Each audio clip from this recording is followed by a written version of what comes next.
First impressions are important, especially when it comes to a video game you just dished out $60 to buy. Some titles aim to drop jaws and boggle minds from the get-go. Some, on the other hand, hold off on the good stuff, saving cinematic battles, epic conquests, and dramatic plot points for Chapter 2. Sometimes this conservative approach can add to a game's appeal. Other times, it can turn off gamers quicker than you can say press X to speak. Okay, what you're doing there is jumping. You just jumped. From soul-crushing tutorial levels to prologues suspiciously missing their protagonist, let's take a look at the most disappointing opening levels that almost ruined otherwise awesome video games. Driver's Ed.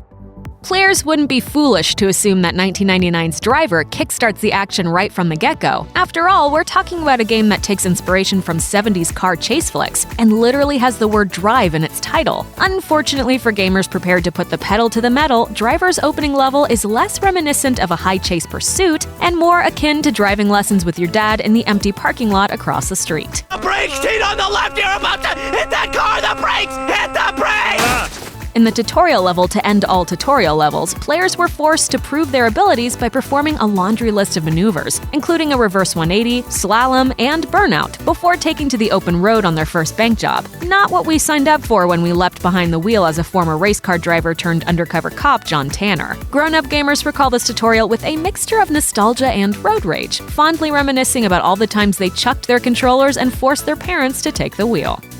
The Sora Roxas switcharoo.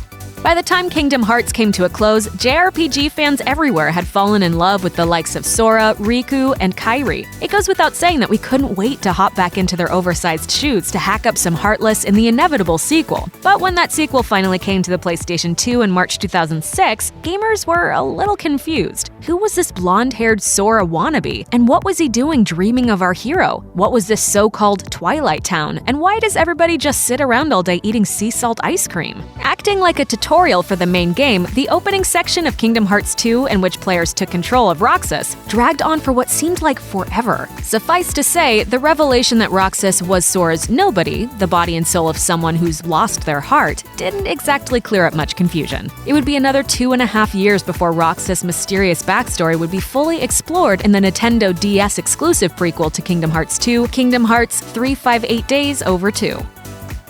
Star Snores.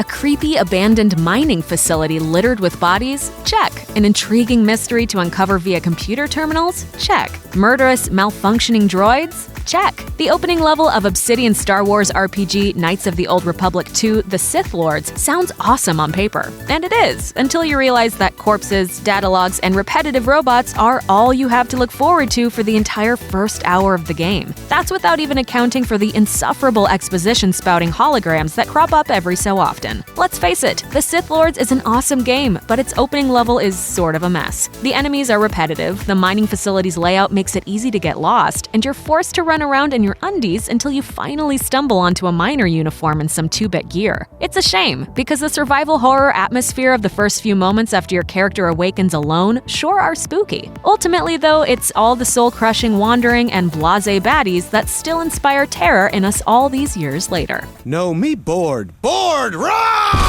whoa!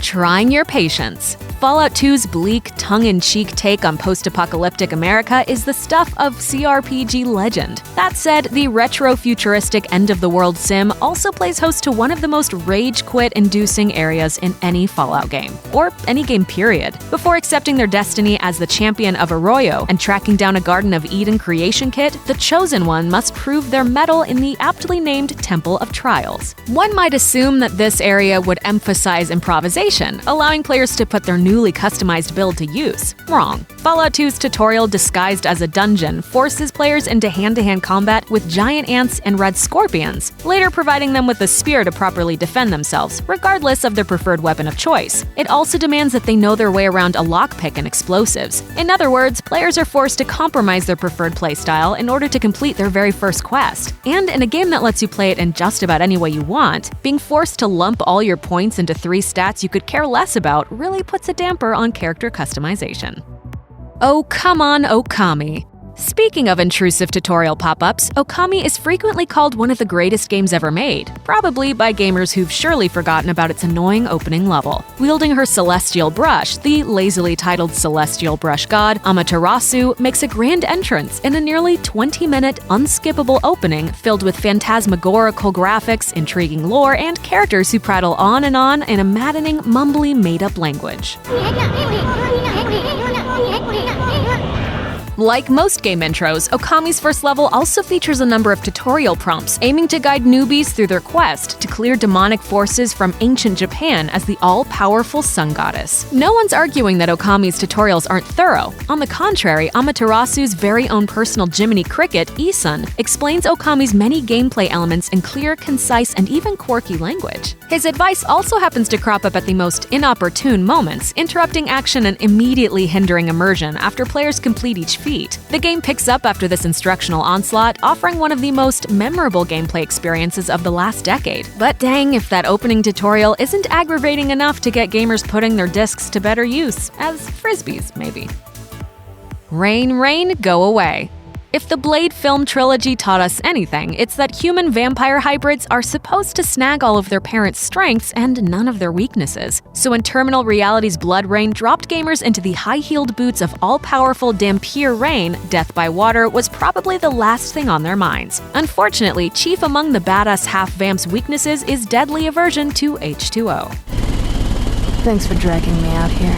I just love the water. If she finds herself submerged for too long, Rayne will begin to lose health, eventually succumbing to the big sleep. Of course, given this unfortunate mechanic, you'd expect the game's opening level to be dry as a bone, so as to slowly acclimate players to their new Achilles heel. Sadly, you'd be wrong. In fact, Blood Rain's first post-prologue level takes place in and around a Louisiana graveyard surrounded by a swamp. In other words, bounding from platform to platform and tight-roping along wires is a necessary evil. On the plus side, Rayne is immune to holy items like crucifixes, so wandering around the local firearm-filled church is no biggie. Better to die well-armed than not armed at all.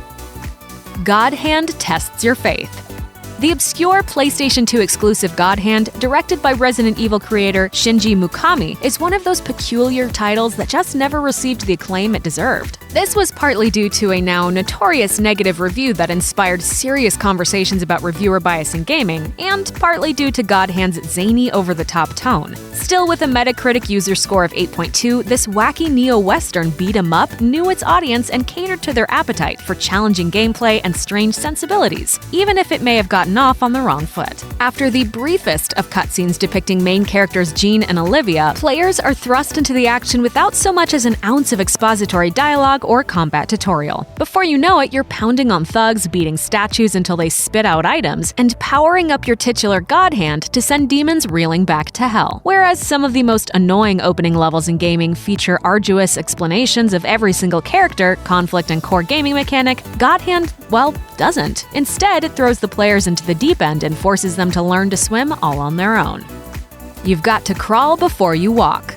We get it, Hideo Kojima, you love messing with your fans. The video game auteur has been screwing with us as far back as 2001, when he released Metal Gear Solid 2: Sons of Liberty, casting aside protagonist Snake for whiny pretty boy turned cybernetic killing machine Raiden. And while each of the games in his long-running stealth shooter franchise has since flaunted its own troll-tastic mind-effery, it's the opening of the grand finale Metal Gear Solid 5: The Phantom Pain that had gamers mustering up one last collective groan. After a 20-minute scene depicting an unexpected character customization sequence, attempted assassinations, and weaponized bedpans, players finally take control of protagonist Venom Snake. His first mission? Clumsily crawling through a hospital and avoiding trigger-happy soldiers, the appropriately named Man on Fire, and a younger, ginger-haired Psycho Mantis. It's gripping, tense, and exactly long as hell at nearly an hour. And while it's worth it in the long run, especially once the complexities of Phantom Pain's multi-layered plot begin to unravel, we can't help but feel that, like Snake's poor arm, it could have been cut down by at least a third.